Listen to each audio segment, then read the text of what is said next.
Así, la Copa Libertadores, en su calidad de máxima instancia regional de competición para los clubes nacionales, constituye una dimensión dialéctica con todos los modos de ser e identidades locales. La prensa, el comercio y las hinchadas valorizan de múltiples formas la competición. Sin embargo, no circula mayor conocimiento en cuanto a la historia y los orígenes del torneo. En Chile, de hecho, no existe literatura de la historia de la Copa Libertadores de América, ni textos que hagan mayor profundización sobre sus hitos. Por estas razones, esta investigación sobre las diferentes aristas del campeonato a través de 7 crónicas queda como un texto de carácter documental para la tarea de comprender las complejidades del fútbol como fenómeno de masas en Sudamérica. Y hoy en esta nueva entrega del Traficante de Cultura hablaremos de fútbol, hablaremos de historia y de un torneo señero respecto para los hinchas del fútbol, de los que nos ven y nos escucharán. Hoy estamos con el periodista Richard Sandoval, autor de La Copa Libertadores es mi obsesión, una historia social y deportiva, su último libro, editado por el sello Debate de Penguin Random House, y que muy amablemente aceptó la conversación con este podcast.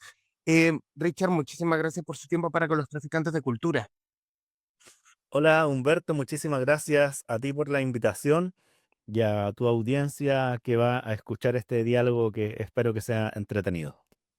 Y aquí hablar directamente de una historia, son 7 crónicas respecto de detalles de campeones de la Copa Libertadores. Y aquí hablar de la idea propiamente tal, porque también yo te digo, no soy tan futbolero como puede ser cualquier otro hincha, pero quizá, y también yo no le daba ese poder social, sí al deportivo obviamente, pero no le daba el poder social a la Copa Libertadores, sí a los torneos locales, por lo menos de la historia de los equipos de cada, por la historia en particular de cada uno de los equipos.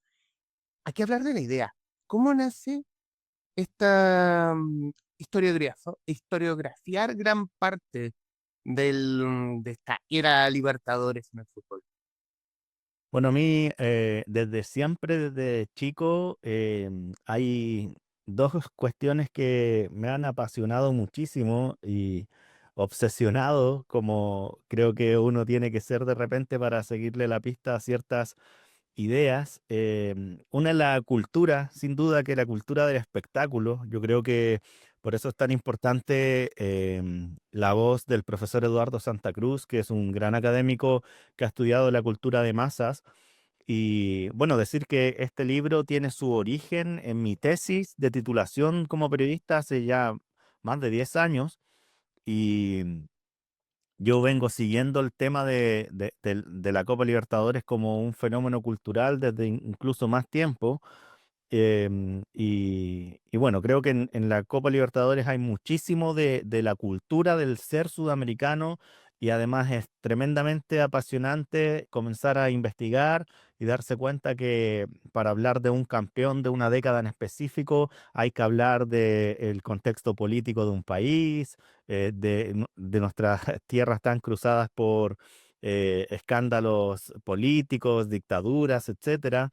Y por otro lado, la otra patita de esta obsesión personal primero es que siempre me apasionó mucho el tema de Sudamérica, como tratar de comprender un poquito más es lo distintivo de la cultura sudamericana, porque ocurre algo muy singular en la Copa Libertadores de América, que es un torneo subcontinental que tal como la Copa América y todo lo que tiene que ver con la Conmebol, somos un subcontinente que en realidad funcionamos como un continente muchas veces, en donde ocurren muchas cosas ligadas a nuestras culturas que son diversas, distintas, pero que tienen algunos puntos en común en cuanto a el desarrollo, el origen con que se empiezan a desarrollar fenómenos como el fútbol, que tiene puntos en común con la llegada de los migrantes a los puertos a fines del siglo XIX y a partir de eso se van constituyendo identidades con los lugares donde se va jugando fútbol, cómo se contraponen los lugares donde se juega fútbol con elementos extranjeros y luego se van dando respuestas criollas. Entonces, todo eso a mí me apasiona mucho. El fútbol como una cuestión cultural y por otro lado, la identidad sudamericana. Y eso confluye con mucha intensidad cuando uno investiga la Copa Libertadores. Es brutal también que uno viéndolo desde afuera también, uno ve esa identidad sudamericana, esas, ese hambre de fútbol por parte de este lado del continente, que quizás, y aquí quizás voy a pecar de ignorante, quizás no se ve del otro lado, quizás no se ve mirando, em, mirando los partidos de la Champions, por ejemplo. Claro, y ahí yo creo que tiene mucho que decir las maneras en las que se desarrolla el fútbol sudamericano, nuevamente insisto, con el tema de la identidad. O sea, si uno se va, y por eso yo me meto mucho en el origen que tienen los clubes, a cada uno de los clubes a los que le dedico una crónica. El caso de Boca Juniors, por ejemplo, es muy apasionante darse cuenta cómo la historia de Boca Juniors es la historia de Buenos Aires, de la llegada de migrantes, de la circulación de barcos ahí en el Río de la Plata. Tiene que ver también con los movimientos barriales dentro de la propia ciudad, cómo se van desplazando grupos sociales de un lugar a otro, etcétera. Entonces, yo creo que mucho de ese hambre de fútbol tiene que ver con el hambre de representar una identidad. Y eso está muy fuerte en Sudamérica desde distintos niveles, porque así como en Argentina hay mucho peso de los barrios, en Chile se dio otro tipo de identidades fuertes a la hora de el desarrollo de clubes. Por ejemplo, las universidades, es algo muy propio de Chile que las universidades tienen su plantel profesional, em, o incluso el tema provincial, cómo un equipo pasa a representar a una ciudad o a una actividad económica, como es el caso de Cobreloa, que es el equipo del cobre en los años 80 y llega a jugar dos finales de Copa Libertadores, que es una curiosidad histórica. Eh, o incluso en el fútbol chileno hay otra área de desarrollo de identidades que son los clubes de colonia, muy fuerte, el Audax Italiano, la Unión Española, Palestino, la propia Unión Española también llegó a la final de la Copa Libertadores el año 75. Entonces yo creo que hay una cuestión de mucha representatividad de identidades en el fútbol sudamericano que lo hace tan apasionante y vistoso y diverso. Yo creo que eso es otra cosa que a mí me atrapa cuando veo el fútbol sudamericano, ver cómo hay equipos que pueden representar cosas tan distintas. Ujú. Quíreme un punto en particular en el libro es, y hablar más y a la ñoñería histórica. ¿Cómo es eso que la Copa Libertadores es un invento chileno? Sí, eso es súper entretenido también porque es algo que sorprende, Mm. porque uno muchas veces mira menos al fútbol chileno porque si, no somos los mejores del continente, pero tampoco somos los peores, estamos lejos de ser los peores, estamos ahí en la mitad, somos más o menos. Somos los que roban menos. Claro, a propósito de robos, bueno, por eso tantos aplaudieron a Sergio Jadue cuando ganamos la Copa América, porque decían que supo meterse en la mafia del fútbol. Bueno, algo de razón hay en aquello. Em, Sí, el invento chileno. Claro, nos miramos en menos, sin embargo, yo creo que el libro también es una invitación a valorar a las dirigencias chilenas y quizás yendo más allá a la diplomacia chilena, porque todos estos dirigentes, como los de Colo-Colo que trajeron a Chile, inventaron la primera Copa de Campeones Sudamericanos, que fue el primer antecedente de la Copa Libertadores, año 48, que la gana Vasco da Gama de Brasil. em, bueno, después están los dirigentes eh, que traen la Copa del Mundo a Chile y que la ganan a fines de los 50 para desarrollar ese campeonato el año 62.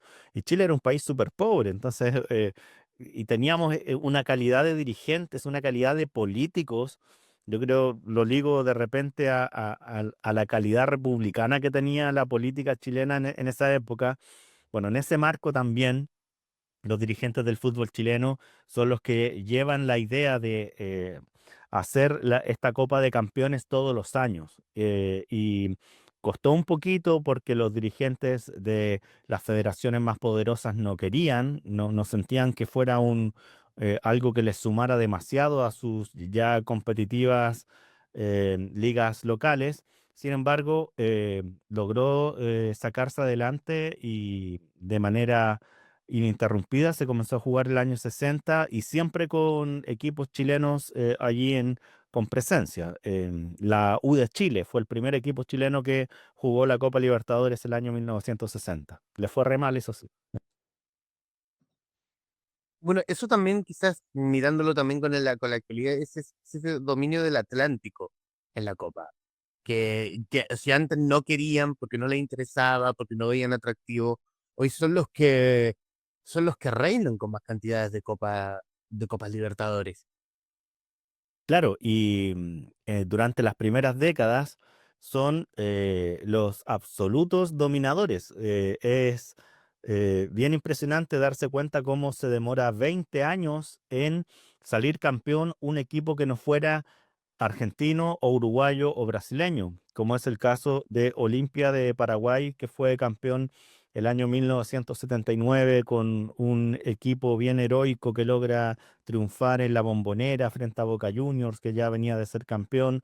Entonces, claro, hay toda una hegemonía de estos equipos del Atlántico que costó muchísimo romper. Imagínate que recién 30 años después del primer torneo, el año 1989, con el Nacional de Medellín de Colombia, por primera vez obtiene el título un equipo del Pacífico, o sea, de este otro lado del continente.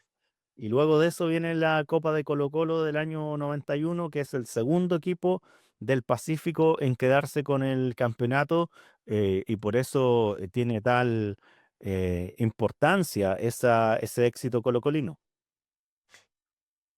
Para el desarrollo del libro, ¿cómo fue esa curatoría de seleccionar estas 7 crónicas? Hablar del campeonato de Peñarol del 66, Olimpia del 79, Atlético Medellín del 89, el Colo-Colo 91, el Boca Juniors de Carlos Bianchi, la Liga de Quito. ¿Cómo fue esa selección? ¿Qué viste como para decir, creo que estas historias caben perfecto en el espíritu de la Copa y en el espíritu que quisiste impregnarle al libro?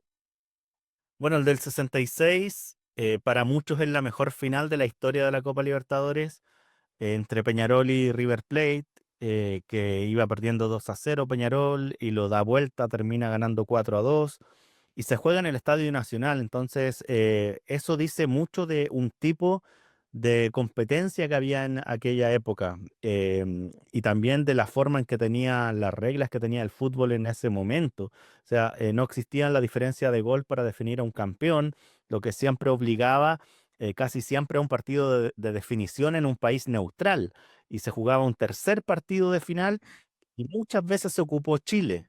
Era, Chile era la sede neutral por excelencia. De ahí aquello de que somos la Suiza de Sudamérica, cuando nos agrandamos, bueno, dábamos esas garantías.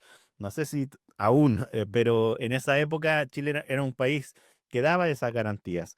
Y eh, para el público chileno, el fútbol era una actividad social, cultural, eh, similar como ir al cine, ir al teatro, y entonces eso yo lo quise mostrar a partir de una historia con un personaje que se llama Alfredo Martínez, que vivía en La Ligua, y que ellos con todo su barrio arrendaron una micro y se vinieron a un paseo social, digamos, a ver una final de campeonato internacional. Entonces, era ese tipo de hincha que pagaba su entrada por ir a ver a Pelé con el Santos, o después a ver a la Universidad de Chile con el Ballet Azul, o después a Colo-Colo, un tipo de consumo que se daba dentro del fútbol que era mucho más sano, si uno quiere usar esa palabra, menos violento, nada violento en realidad,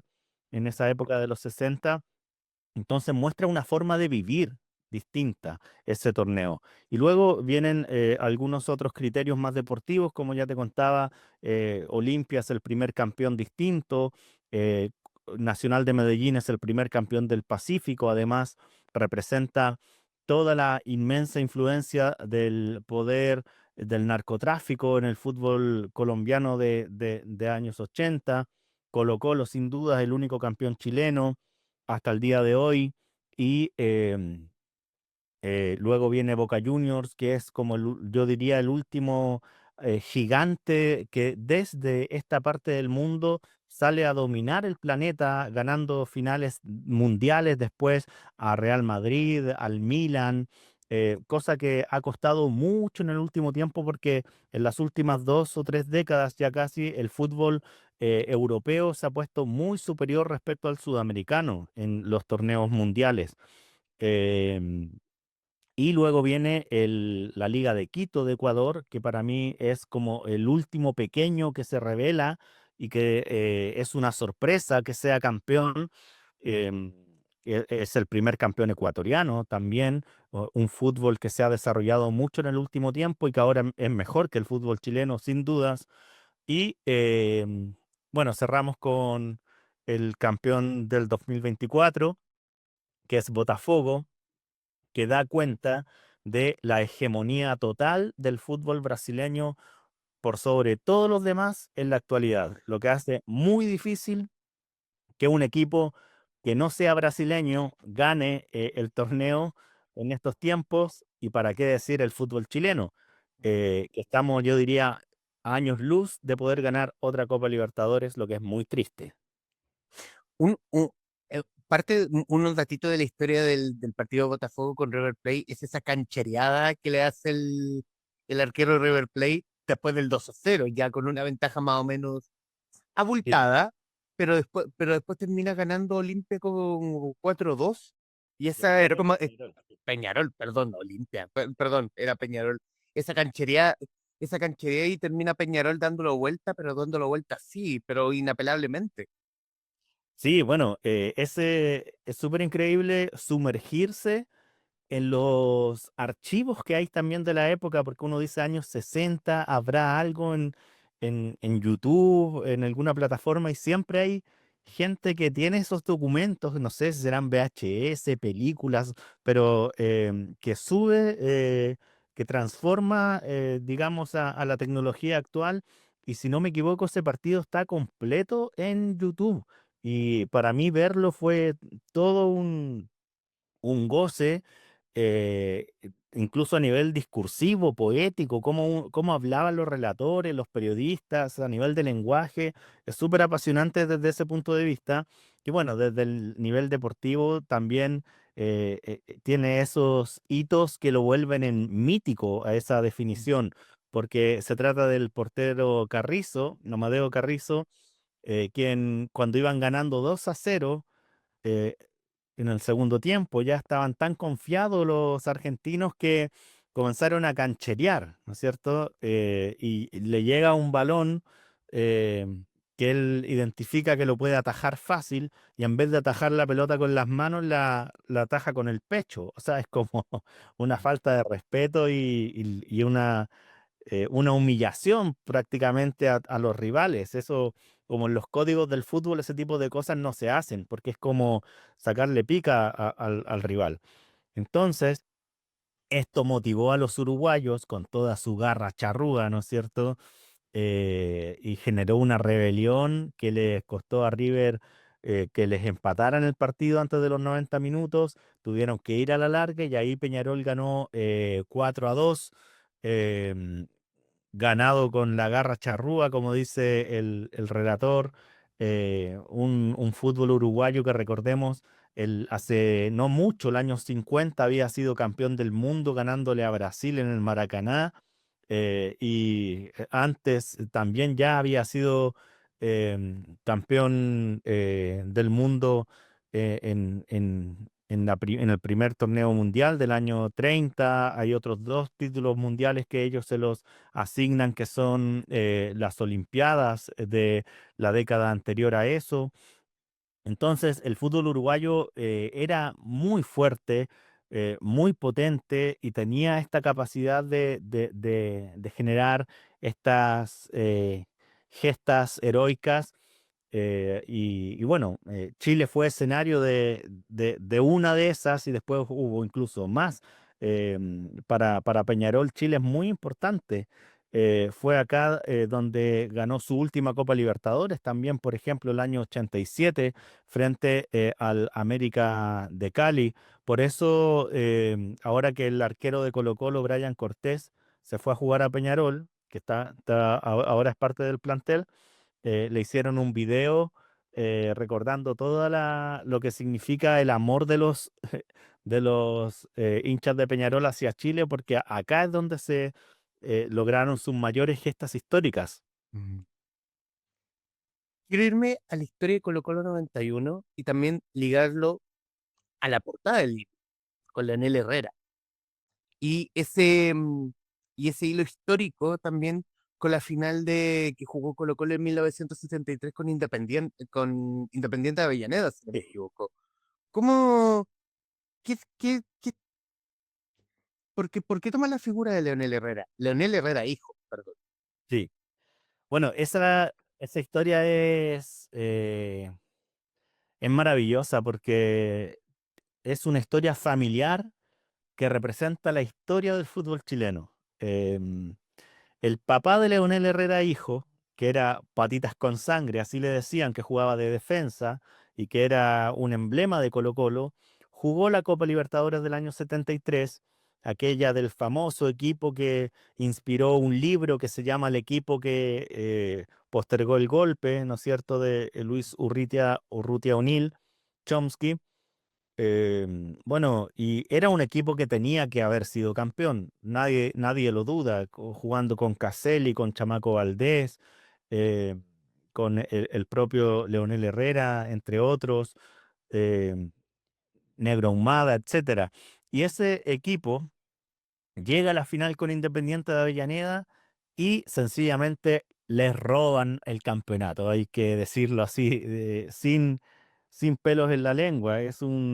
Juegan tres finales en Argentina, Santiago y Montevideo y ocurren las irregularidades más grandes.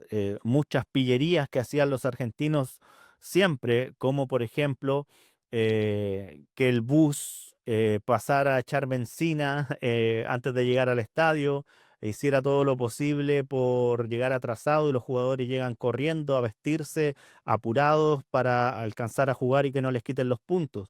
Esas cosas las hacían los argentinos. A la Unión Española el año 75 no les mandan los buses y tienen que llegar en taxis al estadio.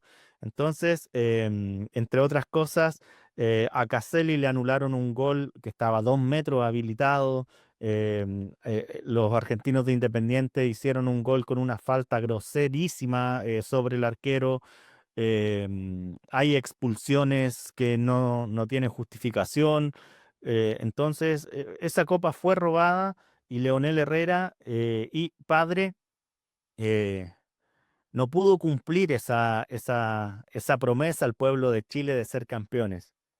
Y pasaron 17 años, además están muy marcadas políticamente las décadas. El 73 es el golpe, es la unidad popular y el golpe. En el 91 es el regreso de la democracia. Y es en ese regreso de la democracia que Leonel, hijo, que está ahí alzando la copa en la tapa del libro, y que no había jugado ningún partido en todo el campeonato, lo ponen en la final y hace el gol, el tercero que le da el título a Colo-Colo. Se junta con Bartichotto en la celebración y Bartichotto le dice, esta es por tu papá. Y el Leonel, hijo, vuelve caminando a la cancha, llorando durante todo ese trayecto y pensando en cómo él estaba cumpliendo con lo que su padre, que era una figura mucho más grande que él en Colo-Colo, sin dudas, lo que su padre no pudo cumplir. Entonces, hay una sinergia de cosas muy bonitas a nivel dramático, a nivel de catarsis, y eso representa un poco la historia de Chile. Aquello de después de tanto de la Copa no se mira, al fin se pudo tocar la Copa. Y por eso, para todo el país, el título de Colo-Colo fue una verdadera victoria patriótica, podríamos decir. También ese partido, bueno, no esa final de Colo-Colo, pero sí el Colo-Colo Boca, si no me equivoco, pero desde ese mismo año. Sí, con en la la- semifinal en- de la- este partido. claro, guarda también como esas anécdotas del perro que mordió a Navarro Montoya, esos momentos más de esto fútbol sudamericano, es como que lata vivir en Europa y perderte estos momentos. Claro, y con jugadores que terminan detenidos, con la violencia en las gradas, que es una cuestión también que se repite tristemente desde los 90 en adelante hasta el día de hoy. Pero ese partido también te indica el nivel de rivales que enfrentó Colo-Colo, que eran eh, equipos muy fuertes a nivel sudamericano. O sea, ver en ese partido a figuras como Batistuta, por ejemplo, que después se convierte en una leyenda del fútbol mundial.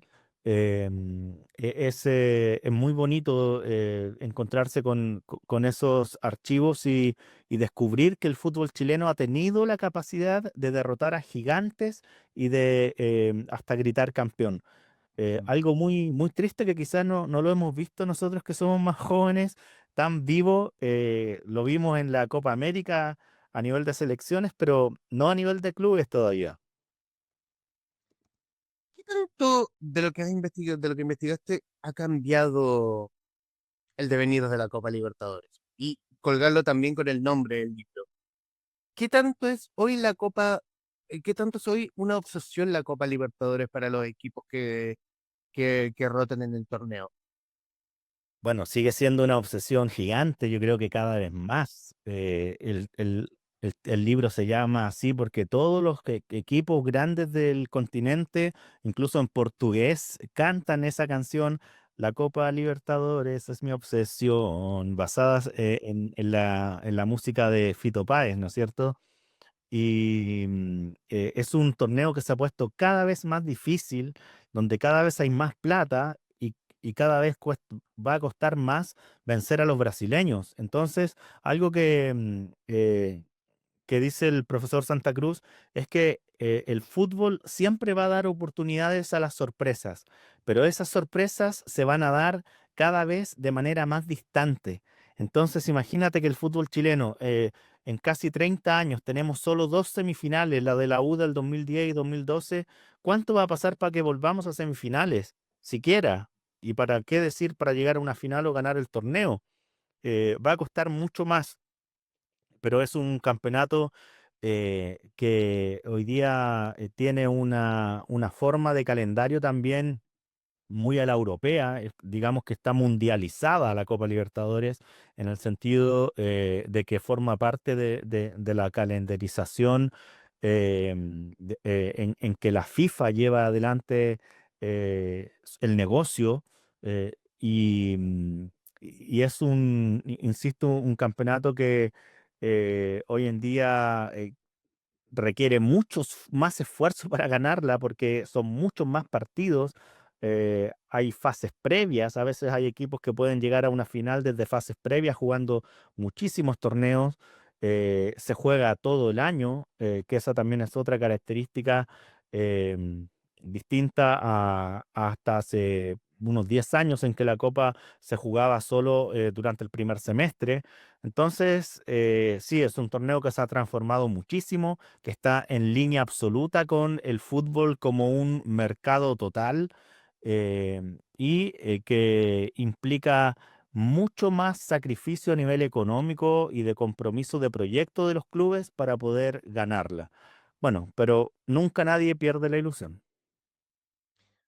Bueno, en el tiempo que nos queda, Richard, quiero darte las gracias por esta posibilidad de poder conversar de tu libro.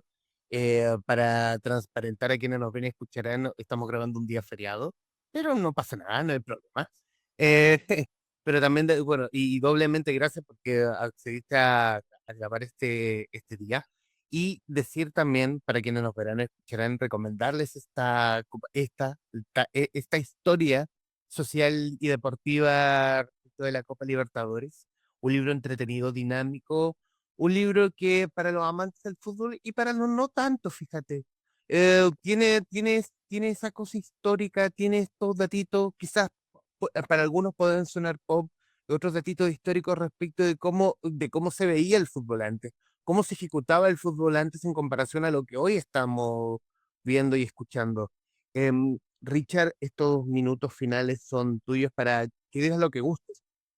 Sí. Bueno, reafirmar eso es un libro para gente que le gusta el fútbol, que sabe de fútbol, pero también para sencillamente a quien le gusta la historia y la narrativa. Es un libro que tiene ese esfuerzo narrativo, literario, para que lo goce desde el punto de vista dramático. Quien quiera leer un buen libro, buenas historias, hay cosas bien entretenidas, apasionantes. Yo decía delante lo de Colombia, casi que es como una serie de Netflix encontrarse con todo ese mundo narco dentro del fútbol. Así que nada, es un libro que yo creo que es entretenido, que es fresco y también nos hace pensar, porque hace dialogar muchas veces respecto a modelos sociales, económicos, etcétera. Así que eso, ojalá que lo puedan leer y disfrutar. El periodista Richard Sandoval, autor de La Copa Libertadores es mi obsesión, una historia social y deportiva, libro editado por Debate, en conversación con la guarida de los traficantes de cultura. Mi estimado Richard, muchísimas gracias. Humberto, muchísimas gracias. Como siempre, un placer y nada, que se escuche harto nomás tu podcast. Muchísimas gracias y a quienes nos están viendo o nos verán o escucharán, gracias por estar ahí. Adiós.